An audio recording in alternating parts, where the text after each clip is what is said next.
talking about the distributive property. Real quick for our warm-up though, I want to go over a review of some of the properties from yesterday. So what is the symmetric property of equality?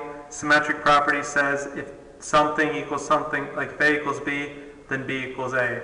So for the warm-up, it would be A. B is going to be your transitive property, and C isn't a property at all. And then D is the additive identity.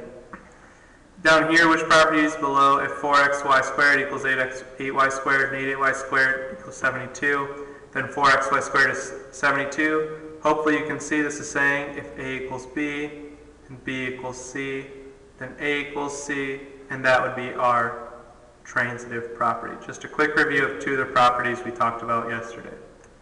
So now let's look at this really cool guy on his rollerblades, and you can see he's always keeping in mind safety first. We've got helmet, check, elbow pads, wrist pads, knee pads. This guy is good to go. And he burns approximately 420 calories per hour by inline skating, and the chart below shows the time he spent inline skating in 1 week. And we want to determine the total number of calories that he burned inline skating this week. And we can do that using the distributive property. And here's what I mean by that. If we want to add up all his time first, then multiply it by the calories, we could, and we get this answer. Okay? Or we can distribute. And by distributing, we'd end up multiplying 420 times each of these numbers and then adding them up. All the distributive property is saying is if you have something outside parentheses, so let's say I have an x outside parentheses, and I've got some numbers inside, I can either add them all up first, like we did in method 1, and then multiply, or if you don't want to add them all up first, you can multiply each of x times each of these numbers and then add. So you can add and then multiply, add inside the parentheses, then multiply outside, or we can multiply from outside the parentheses and then add all of them up.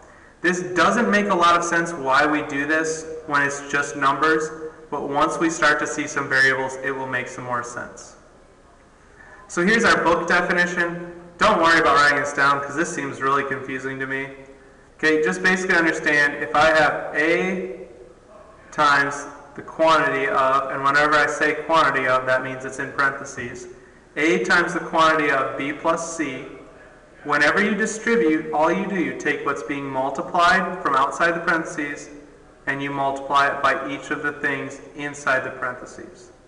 Which means if I'm doing A times the quantity of B plus C, then I just have to follow my arrows.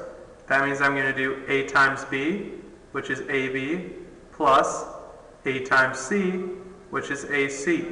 And notice, the sign in between the numbers stayed the same, and I just multiplied A times B plus A times C. You can just bring down that sign. This is what distributive property says. That's all you're doing. You take what's outside the parentheses and multiply it by everything inside the parentheses.